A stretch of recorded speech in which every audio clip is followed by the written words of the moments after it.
Om Sahana Vavatu Sahanau Bhunaktu Sahaviryam Karavavahai Tejasvinavadhitamastu ma vidvishavahai.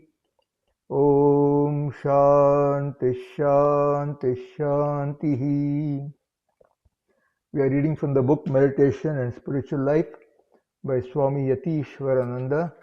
We are currently in reading chapter 33, Life and Freedom, starting the section, Examples of World Teachers.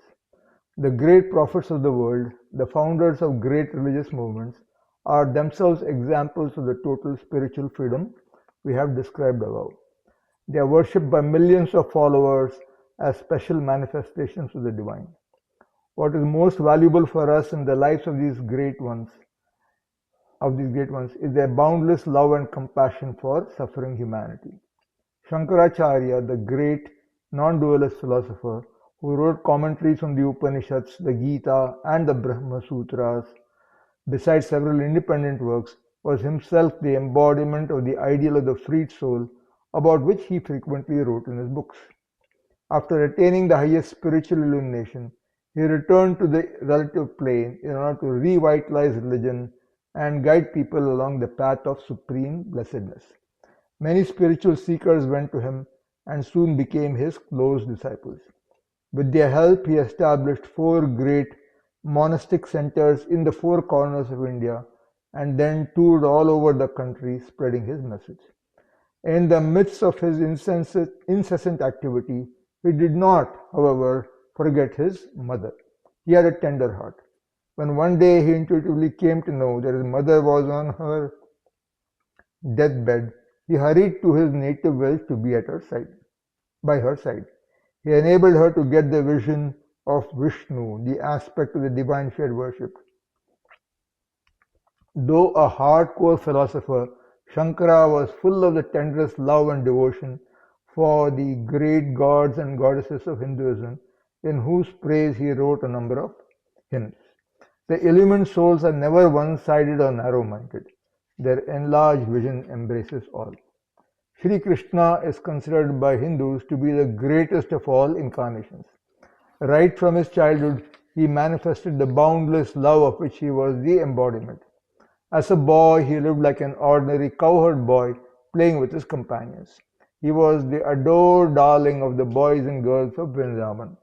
They loved him so much that they could not forget him even for a short while. Yet at the call of duty he parted company with them. When he came of age, he went to Mathura, where his maternal uncle, the tyrant Kamsa, was ruling. Kamsa had usurped the throne after imprisoning his own father, Ugrasena. Krishna killed Kamsa in a duel and freed Ugrasena, whom he made king again. After this, Krishna went to Dwarka with a number of followers and established a new kingdom, but he himself did not become the king. Ugrasena continued to be the king at Dwarka also.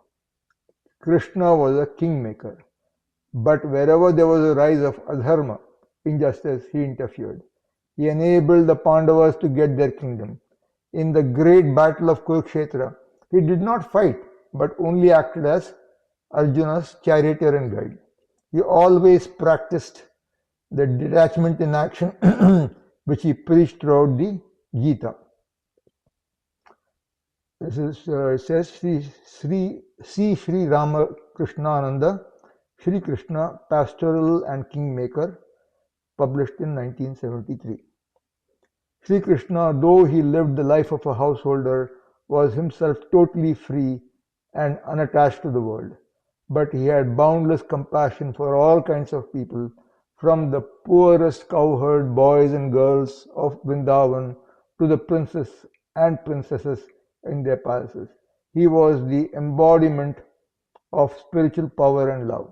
In the Bhagavad Gita, Sri Krishna describes the characteristics of a free man in several places, and in all these he is fully manifested in his own person. So footnote here, this refers to the Gita, chapter 2, 12 and 14. Chapter 2, which is called Sankhya Yoga, the famous last 18 verses are about the Sthita Prajna, the person who is established in wisdom, Sthita Prajna, which starts with, of course, Arjuna asking the famous question, Arjuna uvacha Sthita Prajnasya ka bhasha samadhistasya keshava stitadhi kim prabhasheta kimasita vrajeta kim. And Sri Krishna goes on to enumerate all the characteristics of a Sthita Prajna, the one established in wisdom, in the next verses from verse number 55 to verse number 72. Then there's a reference to Gita chapter 14, which is titled Bhakti Yoga. And there again, Krishna describes the person who is a free person established in Bhakti Yoga.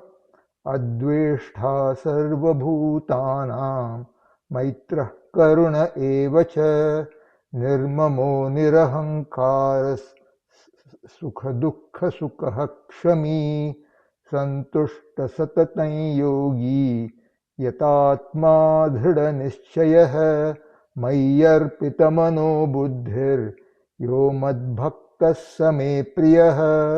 That was verses 13 and 14, and then he continues that way all the way up to verse number 20. And finally, in chapter 14, again Sri Krishna talks about such a free man. This is about Gunatraya Vibhaga, it's about the gunas, but then towards the end he talks about the characteristics of thing. For example, Udasina vadasino gunairyo na vichalyate gunavartanta ityeva yovatishtati nengate samadukha sukha swasthas samaloshtasmakanchana tulya priya priyo dhiras tulya nindatma samstutihi. That was verses 23 and 24, and he continues in that vein all the way to verse number 27. The life of Buddha is a great light shining in the dark alleys of the history of mankind. Born a prince, endowed with all the blessings of life, he was deeply moved by the sorrows of life and the afflictions of people. After his historic renunciation and years of hard austerities, when at last he got supreme illumination, he was filled with lasting peace and fulfillment. For a time he lingered in this beatific experience, but his deep compassion for the suffering humanity made him come down from that lofty height and work among the people. Buddha never spoke directly of God.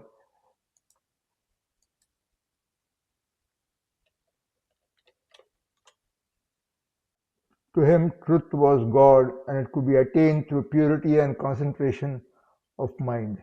He said to his disciples, I am released, O brethren, from all bonds, those that are divine and those that are human. Ye also, brethren, are released from all bonds, those that are divine and those that are human. Go ye forth, brethren, on your journey, for the profit of the many, for the bliss of the many, out of compassion for the world. So this is from the Some Sayings of the Buddha, translated by F.L. Woodward, published in 1939, page 30. Jesus Christ was born in the family of a poor carpenter by name Joseph and his wife Mary. We know very little about his boyhood. At the age of 30, he felt an inner call to go about Palestine, preaching a new way of salvation for the people. He spoke about the need for total purity in life and intense love of God. But his unique message was love for man, to love one's own neighbor as oneself. It was not a fleshly love that he preached, but a love based on the soul's kinship with God. His heart was full of compassion for the poor and the suffering, and he called the people, Come unto me, all ye that labor and are heavy laden, and I shall give you rest. This is from the Bible, St. Matthew 11:28. He was a true sannyasin, unattached to his kith and kin, looking upon all with equality of vision. One day when he was seated in the midst of a crowd, somebody came to him with the message that his mother and brothers were waiting to see him. But Jesus said, pointing to the devotees, These are my mother and brothers. Then he made a remarkable statement. Whosoever shall do the will of God, the same is my brother and my sister and mother. So in the Bible, St. Mark 3, 333 and 2 up to 335. The central idea of Christ's teaching was God realization, the realization of the kingdom of God within. His exhortation, blessed are the pure in heart, for they shall see God.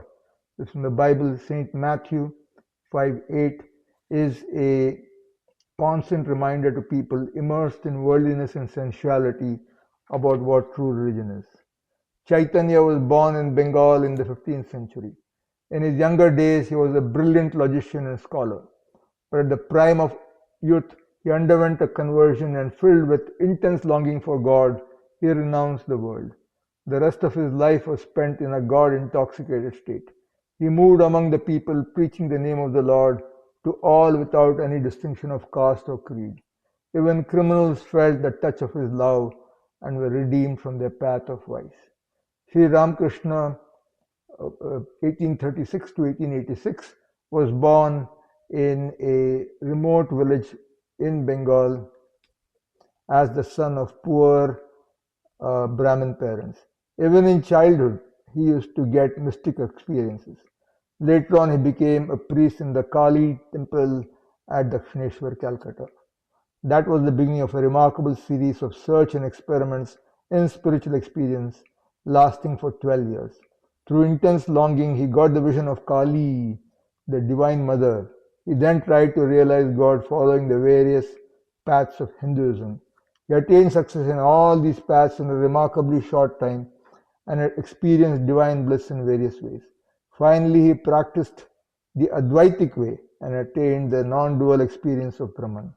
Not being contented with all this, he followed the paths of Islam and Christianity and was first blessed with the vision of the founders of these religions and finally the same impersonal experience of God that he had attained through Hindu disciplines.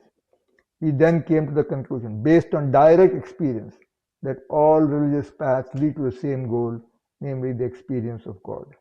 The rest of his life was spent in an unbroken communion with God. He saw the Supreme Spirit manifest in all beings, utterly free from material taints, a blazing example of renunciation and knowledge. He lived like a child of God, loving all without any distinction of caste, creed, or social status.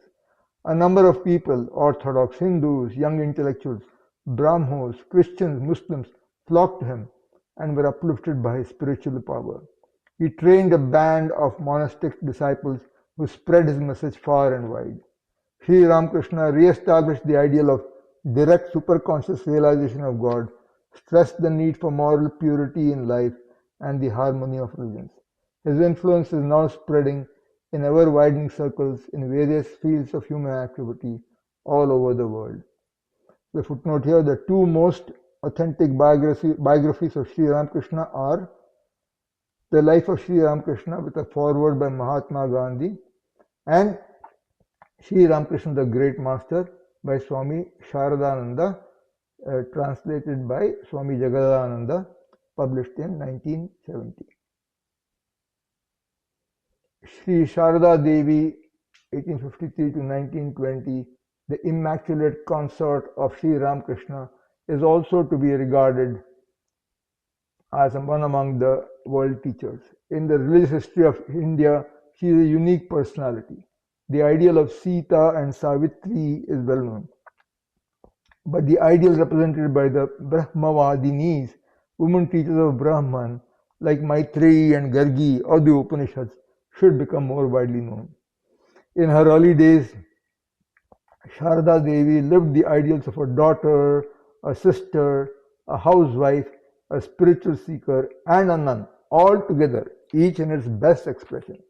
Her unique life in the company of Sri Ramakrishna was an actual practical realization of the ancient Upanishadic ideal that the husband is not loved for the sake of the husband, but for the sake of the self. That the wife is not loved for the sake of the wife, but for the sake of the self.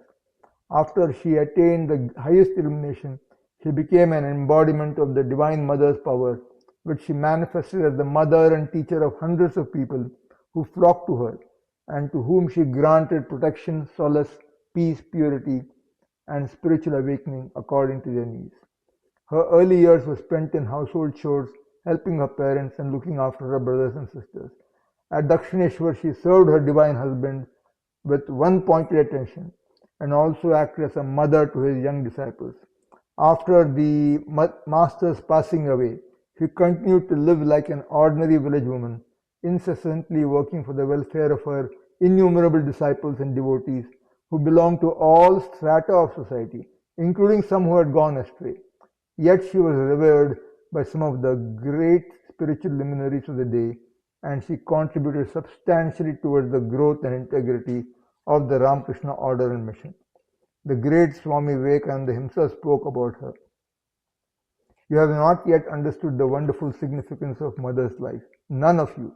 But gradually you will know. Without Shakti power, there is no regeneration for the world. Mother has been born to revive that wonderful Shakti in India, and making her the nucleus, once more will Gargis and Maitreyis be born into the world. So it's from the complete works of Swami Vivekananda, published in 1964, volume 7, page 482. Never before had the world seen such a great manifestation of divine motherhood as in Sri Sharda Devi, the Holy Mother. She stands as a great ideal for the woman of the world and as the ever compassionate, ever pardoning, all loving mother for thousands of weary souls. Footnote: for details of Sri Sharda Devi's life, see Swami Tapasyananda and Swami Nikhilananda, Sri Sharda Devi, the Holy Mother, published in 1973, and Swami Gambhirananda, Holy Mother Sri Sharda Devi, published in 1976.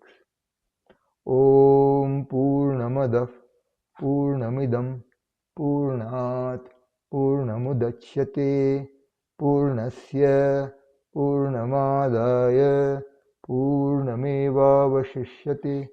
Om Shanti Shanti Shanti. Harihi Om Shri Gurubhyo Namaha.